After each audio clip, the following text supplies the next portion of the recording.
ایک نمبر کی heroine church جو ہے وہ بزرگوں کے مزاروں سے ملتی ہے. یہ ڈیوٹیاں پوری کر رہے ہیں وہ.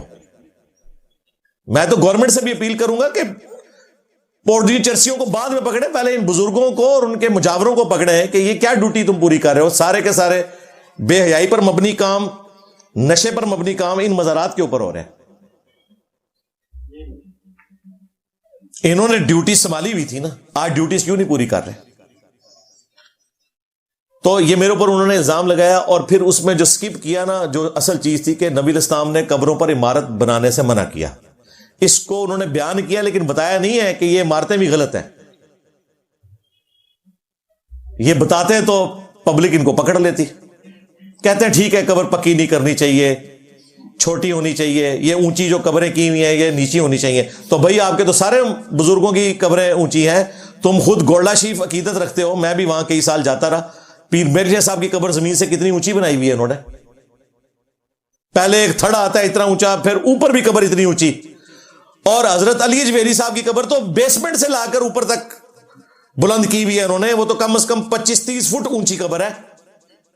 اور یہ وہ عمارت بنانا ہے جس کو یہ بھی غلط سمجھتے ہیں. یہ کہتے ہیں جی قبر کے اوپر آپ ڈوم بنا سکتے ہیں, ایگزیکٹ قبر کے اوپر عمارت بنانا جو ہے نبی الاسلام نے منع کیا تھا. وہ کہتے ہیں اعلیٰ کے الفاظ ہیں, فوق کے الفاظ نہیں ہیں. تو اس کے تحت بھی ان کے سارے بزرگوں کی قبریں فارغ ہیں. ہمارے نزدیک تو ڈوم بنانا بھی غلط ہے, ورنہ صحابہ کرام سونے کا گنبد رکھ دیتے. صحابہ کرام کی زندگی میں عبد الملک بن مروان نے نبی الاسلام کی وفات کے آلموسٹ 60 سال کے بعد قبۃ الصخرہ, ڈوم آف دا راک, گولڈن ڈوم, اس چٹان کے اوپر رکھا جہاں سے نبی الاسلام معراج پر تشریف لے گئے تھے. گنبد خضرا سے بھی کتنا بڑا وہ ڈوم ہے. کیا وہ قبر رسول پہ نہیں رکھ سکتے تھے؟ انہیں پتا تھا نبی الاسلام نے منع کیا. پھر نبی الاسلام کی پیدائش سے بھی 40 سال پہلے آیا صوفیہ کا وہ گنبد بنا ہوا ہے استنبول میں, جو اتنا بڑا گنبد ہے. حضرت عمر سونے کا گنبد بنوا کے رکھ سکتے تھے قبر رسول پر. آج کا اربوں ڈالر جزیہ ملتا تھا حضرت عمر کو رومن امپائر سے. انہیں پتا تھا نبی الاسلام نے منع کیا. حجرہ اسی طریقے سے رہا. یہ حضور کی وفات کے 650 سال بعد گنبد رکھا گیا 678 ہجری کے اندر. اور وفاء الوفا جو کتاب ہے تاریخ مدینہ کے اوپر, اس میں باقاعدہ لکھا ہے کہ جس شخص نے مشورہ دیا تھا نا گنبد رکھنے کا, کچھ عرصے بعد وہ معزول ہو گیا. لوگوں نے کہا اسے سزا ملی ہے جو اس نے یہ بدعت کروائی ہے. اس زمانے میں لوگ اسے برا سمجھتے تھے, آہستہ آہستہ یہ حصہ بن گیا. اور گرین کلر تو بمشکل 8 سے 200 سال پہلے ہوا ہے. 1837 عیسوی, آج ہے 22 دسمبر 2024, 200 سال پورے نہیں ہوئے اس کا کلر گرین ہوا ہے. پہلے اس کا کلر بلو بھی رہا ہے, وائٹ بھی رہا ہے. یہ سلطنت عثمانیہ نے کیا تھا, آٹومانم امپائر نے گرین کلر. تو جو کام نبی الاسلام کی وفات کے 650 سال بعد ایک مملوک ایمپرر الملک المنصور کلاوون کرے, سنی بادشاہ ایک 7ویں صدی ہجری کے اندر, وہ کہاں سے سنت بن گیا؟ اسی 7ویں صدی ہجری میں دوسرا جو ایمپرر تھا, مملوک ایمپرر ایوبی ڈائنیسٹی کا, الملک المظفر, اس نے یہ عید میلاد النبی والا معاملہ جلسے جلوسوں کا شروع کیا. اور پھر سلطنت عثمانیہ نے اپنے دور میں 12 ربیع الاول کی چھٹی ڈکلیئر کر دی, اور پھر یہ سارے کا سارا معاملہ شروع ہو گیا. کہتے ہیں جی وہ دیکھیں پہلے حرمین پہ بھی ہماری حکومت تھی, پہلے آپ کی حکومت تھی, اس سے پہلے یہ کچھ نہیں تھا. کہتے ہیں نہیں مزارات تھے, مزارات تو 650 سال بعد بنے ہیں, پہلے 650 سال کے مسلمان کیا تھے؟ کہتے ہیں نہیں پیچھے ٹورو. اسی کہتے ہیں نہیں اور پیچھے ٹورو. 400 سال تک تمہارے بڑوں نے کعبہ شریف میں بدعت کو جاری کیا, 4 مسلح ڈالے, حنفی, شافعی, مالکی, حنبلی. 1517 سے 1917 تک اللہ نے تمہاری کمر توڑ دی. انشاءاللہ اب قیامت تک تمہارے مسلح واپس نہیں آئیں گے. حنفیوں میں 2 فرقے بن گئے, حنفی دیوبندیہ اور حنفی بریلویہ. ایک دوسرے کو مسلمان بھی نہیں سمجھتے. لو زامو, یہ امیدیں لگا کے بیٹھے ہوئے ہیں کہ حضرت عیسیٰ ابن مریم آئیں گے تو فقہ حنفی کے مطابق عمل کریں گے. حضرت عیسیٰ ابن مریم صحیح مسلم میں حدیث ہے, تمہیں اللہ کی کتاب اور تمہارے نبی کی سنت کے مطابق چلائیں گے, فقہ حنفی کے مطابق نہیں چلائیں گے.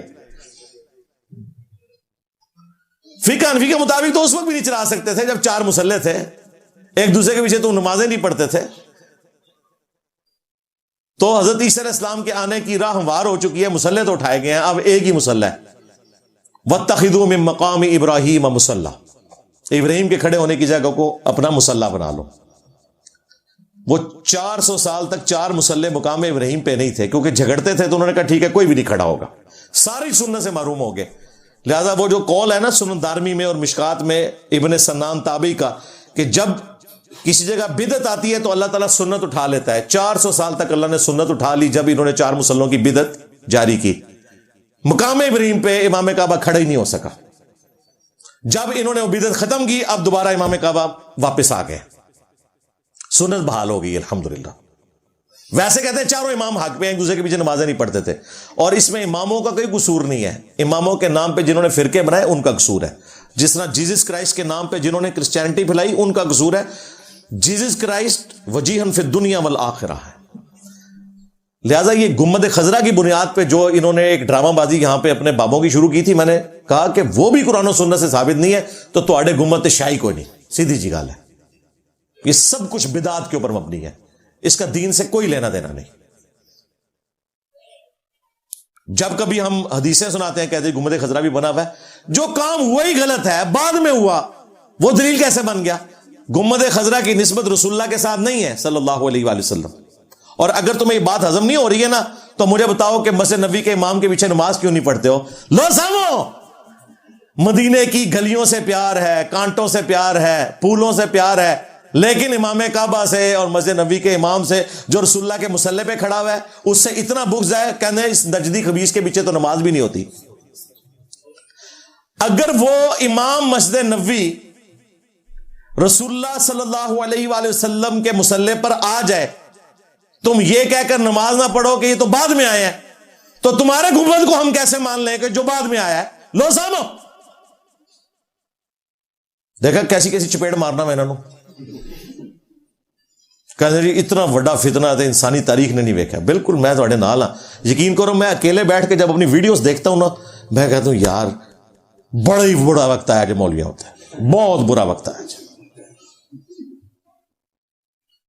گنبد خضرا، گنبد شریف جو 650 سال بعد رکھا گیا تلوار کے زور پر، اور جو حرم مکہ اور حرم مدینہ میں ممبر رسول پر کھڑا ہوتا ہے، مصلی رسول پہ نماز پڑھاتا ہے، وہ خبیث۔ تو اس لیے میں تو جرت کر کے گنبد خضرا کے حوالے سے ضرور کیڑا نکال دیتا ہوں کہ کسی کے دماغ میں کوئی بات نہ رہے، اس کی دھونس ہمیں کوئی نہ لگائے۔ بخاری مسلم میں حدیث ہے تم میں وہی خرابیاں پیدا ہوں گی جو اگلی امتوں میں پیدا ہوئی، قدم با قدم، بالشت بر بالشت، حتیٰ کہ ان میں سے کوئی گوہ کے سوراخ میں داخل ہوا تم بھی وہی کام کرو گے۔ صحابہ کرام نے پوچھا یہ اگلے لوگوں سے مراد کیا یہود و نصارہ ہیں؟ آپ نے فرمایا اگر یہود و نصارہ نہیں تو اور کون سے لوگ ہیں؟ لہذا جو جو خرابیاں ان میں تھی نا جو آپ نے حدیثوں میں سنا کہ نبیوں کی قبروں کو سجدہ گاہ بنانا، نیک بندوں کی قبروں کے اوپر جا کر سجدے کرنا، میلے لگانا، یہ ساری خرابیاں اس امت میں بھی ٹرانسفر ہوئی ہیں۔ اور یہ جو حدیث ہے نا جب ہم پیش کرتے ہیں نا بخاری مسلم کی، وہ کہتے ہیں یہاں نبی الاسلام نے یہ فرمایا تھا کہ یہود و نصارہ کا فیشن تمہارے اندر آ جائے گا، کوئی الفاظ موجود نہیں ہے، نہیں جی شرع ہے، اس کی شرع یہ نہیں ہے، یہ شرع ہے، شرع ہے، شرع اس کی موجود ہے جامعہ ترمذی میں کہ کس موقع پہ نبی الاسلام نے یہ فرمایا تھا تم بھی یہود و نصارہ کے طریقوں پر چل پڑو گے۔ وہ ترمذی میں ہے کہ غزوہ حنین کے موقع پر جب نبی الاسلام ایک جگہ سے گزرے، مشرکین عرب کے خلاف یہ آخری جنگ تھی غزوہ حنین، اس کے بعد پوری عرب کی سرزمین پہ مسلمانوں کا غلبہ ہو گیا، تو راستے میں ایک درخت آیا جہاں پر مشرکین عرب اپنا اسلحہ لٹکاتے تھے تھوڑی دیر کے لیے، یا اس سے ٹچ کرتے تھے، تھوڑی دیر لٹکاتے تھے، جس طرح آپ یہاں درباروں کے اوپر شلواریں لٹکاتے ہیں، ہاں پیر شلوار شاہ ٹاکیاں لٹکاتے ہیں۔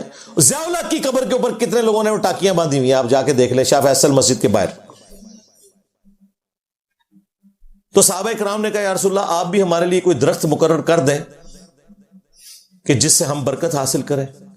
اللہ اکبر، امام الموحدین صلی اللہ علیہ وآلہ وسلم کو غصہ آیا، آپ نے کہا سبحان اللہ، اللہ پاک ہے، یہ معذوف تھا عما یشرکون، ہر شرک سے، تم نے تو مجھ سے آج وہی بات کر دی جو موسیٰ علیہ السلام کے ساتھیوں نے کی تھی کہ آپ ہمارے لیے اللہ کا کوئی بت مقرر کر دیں جس پہ ہم دھیان کریں۔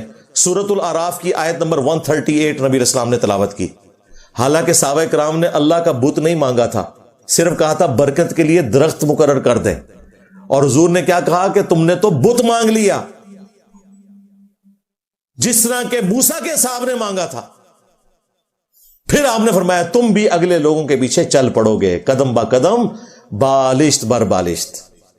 یہ ہے اس کا شان ارشاد. کہتے نہیں شان نزول بھی دسیا کرو, لو سامو, یہ ہے شان نزول اس حدیث کا. یہ ہے ہی شرکی ایکٹیویٹیز کے بارے میں تھا, فیشن کے بارے میں نہیں تھا. جی بخاری مسلم میں حدیث ہے مجھے تم سے شرک کا خوف نہیں, بس اتنی حدیث ہے وہ. ہاں نبی اسلام کو اللہ تعالیٰ نے یہ گارنٹی دی تھی کہ آپ کی امت کا ایک گروہ قیامت تک شرک پر نہیں آئے گا, توحید پر قائم رہے گا. ایک گروہ, کوئی نقصان پہنچانے والا انہیں نقصان نہیں پہنچا سکے گا, وہ غالب رہیں گے. بالکل حضور کی بات سچی ہے, آپ نے پوری امت کی گارنٹی نہیں لی ہوئی ہے. اسی حدیث کے تحت اس امت کے دو بڑے جو شرح لکھنے والے ہیں, امام